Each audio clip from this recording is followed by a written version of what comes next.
Okay, so I want you to picture someone. You know this person, or maybe you don't, and that's exactly the point. It's that friend or maybe a colleague who is smart, successful, funny, doing really interesting things, and their social media is just a ghost town. Right. The profile picture is from, 2018? Yeah. The last post was a landscape shot 3 years ago. Exactly. And when you look at that, what is the first thing that pops into your head? Because if I'm being honest, my brain goes straight to, are they okay? Oh, yeah. Or, are they hiding something? Or maybe did they get fired? Right. Did they fall off the face of the earth? That is the default reaction. We equate silence with failure. Or at the very least, we equate it with insecurity. Like they don't have anything cool enough to show us. But we're diving into something today that completely flips that script. Yeah. We're looking at this fascinating breakdown of the psychology behind the non-poster. And it turns out my assumption that they're hiding, it might be completely wrong. They might actually be the most powerful people in the room. It is a total reality flip. The argument here is that in a culture obsessed with being seen, the people who don't post, they haven't disappeared because they're scared. Okay. They've disappeared because they've outgrown the need to be witnessed. Grown the need to be witnessed? Wow. Wow. That is a heavy phrase. Okay. I want to unpack that because, frankly, it triggers me a little bit. I mean, I post. I like posting. Does that mean I'm emotionally stunted or something? Not necessarily. But it forces us to look at why we post, right? Right. We're going to walk through 4 specific psychological reasons why these people opt out. And it's not because they hate technology. It's about validation, the cost of tension, the nature of mastery, and how they protect their energy. Okay, let's start with validation, because the material we're looking at talks about this concept of the narrator. And I have to say, I felt personally attacked by this. The narrator trap. It's very common. It's this idea that we're constantly narrating our lives to like an invisible audience, you know? If I make a great sandwich and I sit down to eat it, there is this itch, Yes. this literal itch to take a picture and say, look at this sandwich. If I don't share it, did the sandwich even happen? Exactly. We've turned into our own little PR agents for our existence. Yeah. We don't just live through the milestone, the promotion, the vacation, the sandwich. We feel this compulsion to market the milestone. Yeah. We have to package it for public consumption. But why? Is it just vanity? The analysis here suggests it's about where your anchor is. Okay, explain the anchor. Okay, so think of a boat.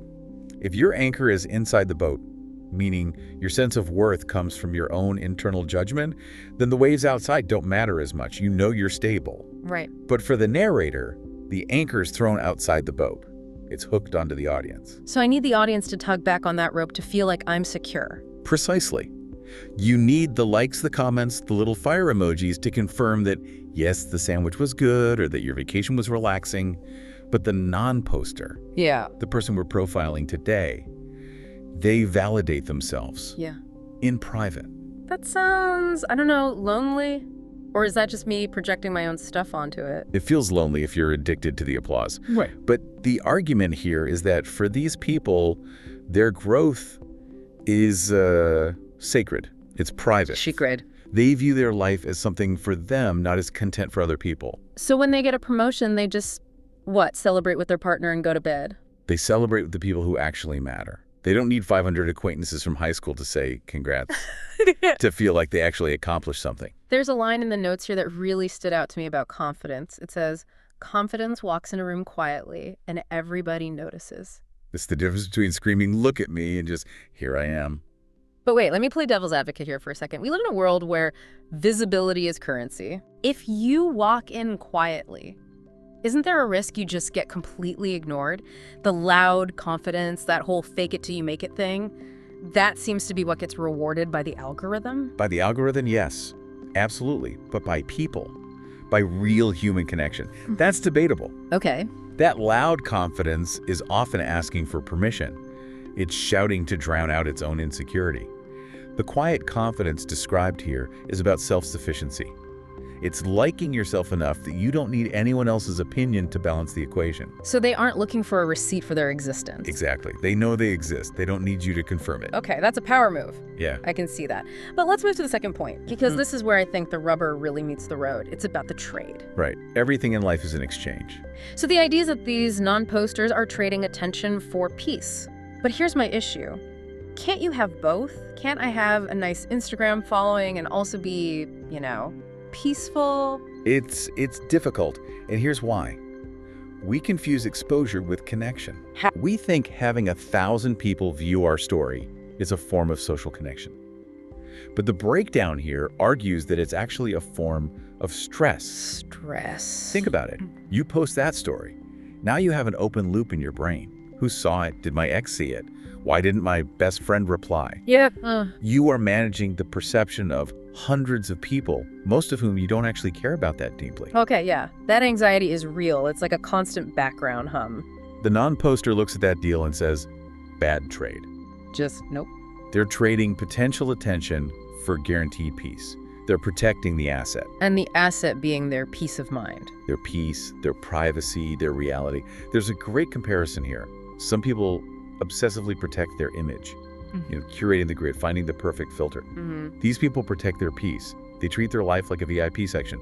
Not everyone gets on the guest list. I like that VIP section analogy, because usually we think the person with the most followers is the VIP. But you're saying the real VIP is the person who keeps the velvet rope up.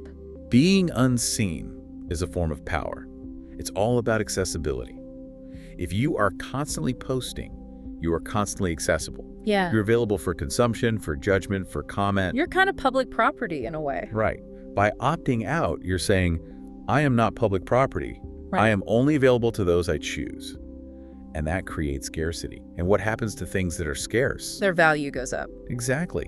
When that friend who never posts finally sends you a photo directly, you pay attention. It means something. Okay, but I have to push back again. This sounds great for your personal life, but what about professionally? Yeah. We are constantly told we need a personal brand. If I'm protecting my peace and staying off LinkedIn, aren't I also protecting myself right out of a job? That's the fear, right? The FOMO. If I'm not visible, I'm irrelevant. Yes. If I don't tweet my thoughts on the industry, do I even have thoughts? This leads us perfectly into the third point, mastering versus missing.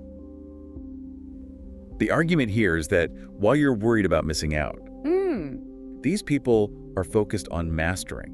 The workspace of silence, that's the phrase they use here. Think about deep work, the flow state. Can you really achieve mastery in your craft, whether that's coding or writing or building a business or even parenting, if you're interrupting yourself every 45 minutes to update the world on how well it's going? I mean, probably not. But we see people building in public all the time. It's a whole trend. It is, and for some people, that is the business model. But for many, the posting about doing it becomes a substitute for actually doing it. Ouch. Okay. So I post a picture of my laptop and my coffee with the caption grinding, but then I spend the next hour checking likes instead of actually working. Exactly. The dopamine hit you get from the post replaces the dopamine hit you should be getting from the work itself. The non-poster is keeping that energy contained. Yeah. They aren't missing out on the conversation. They're often way ahead of it because their focus is just undivided. So while we're all talking about the work, they're just doing the work. They are in it. There's a huge distinction between the experience and the documentation of the experience. Right. You could be fully present in both at the same time. That's so true. I went to a concert recently, and I spent half the time trying to get a good video of the band. I realized later I basically watched the concert through my phone screen, even though I was 10 feet from the stage. And that's the tragedy of it, right? You were the cameraman, not the audience. Yeah. The person who doesn't post, they just watch the show. They absorbed it. They own that memory in a way you don't, really. That stings, but you're right. So this silence isn't empty time. It's active. It's where they build the business or create the art or just build a life that they actually enjoy living. And here's the kicker. When they do emerge, when they finally show something they've made, it's undeniable because they spent all that time mastering it, not marketing the prototype. Okay, so we have the internal anchor, the trade for peace, and the focus on mastery. Let's talk about this fourth point, the lone wolf. Yes. Now, usually when I hear lone wolf, I picture some guy in a trench coat who writes manifestos.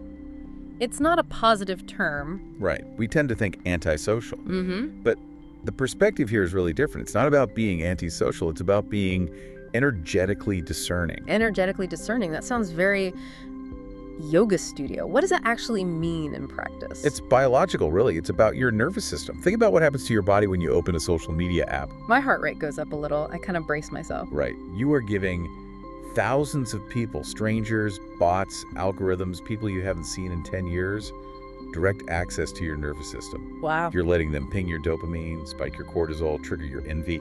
Access to your nervous system? Right. When you put it that way, it sounds completely insane that we allow it. It's like leaving your front door wide open in a busy city. That is the perfect analogy. The lone wolf keeps the door locked. They aren't hermits, they just decide who gets to come in. They regulate their own input. So this is about boundaries. Extreme boundaries, they move in silence. They don't want the noise of the pack dictating their direction. And because they aren't constantly flooding their system with other people's opinions, they can actually hear their own thoughts. That's the part I miss, hearing my own thoughts. Sometimes I feel like my opinions are just a remix of the last 5 tweets I read. That's the danger of the hive mind. If you never disconnect, you never truly know what you think. The lone wolf builds their own path because they can actually see it. They aren't blinded by all the dust everyone else is kicking up. But doesn't this require a tremendous amount of willpower? I mean, the apps are literally designed to be addictive. It's hard to be a lone wolf when the pack looks like it's having so much fun. Is the pack really having fun, though? Or are they just loud? That's a fair point. Everyone looks like they're having fun, but we're all just doom scrolling on the couch. This is where that power aspect comes back in. Privacy acts like a pressure cooker. When you keep your ideas, your moves, and your wins to yourself, the pressure builds. The energy stays inside. It becomes potent. When you leak it all out in daily updates, you lose that pressure. You dissipate the energy. Exactly. The non-poster is potent because they are pressurized. When they finally speak, it lands with more weight. It's the old speak softly and carry a big stick idea. Or maybe just speak rarely and people will actually listen. That's it. It's the signal-to-noise ratio. If you're always broadcasting, you're mostly noise. If you are mostly silent, you become the signal. Okay, this has been honestly a little convicting. I'm looking at my phone differently right now, but I want to bring this down to earth for everyone listening. Sure. Because we aren't telling everyone to delete their accounts today, are we? That's not realistic for most of us. No, of course not.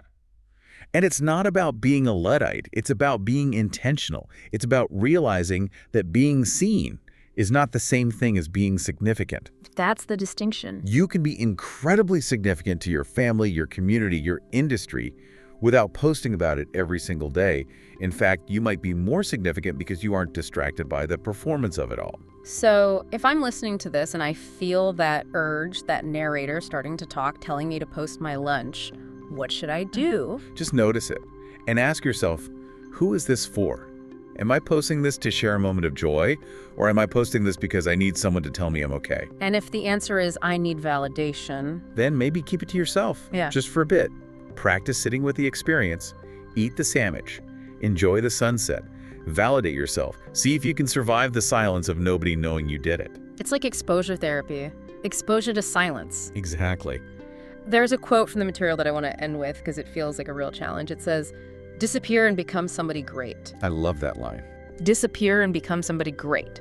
It implies that you can't really become that person while you're busy performing for the audience. You have to go backstage to change into the main character. You have to do the work in the dark to be able to shine in the light. It's an invitation to reclaim your own energy. It makes me wonder, if we took all the brain power we spend on captions and angles and checking views, what could we actually build? That is the question. What could you master if you stopped trying to be seen? I think I'm going to leave my phone in the other room tonight. Good luck with that. Thanks for diving deep with us. We'll see you. Or maybe we won't see you next time.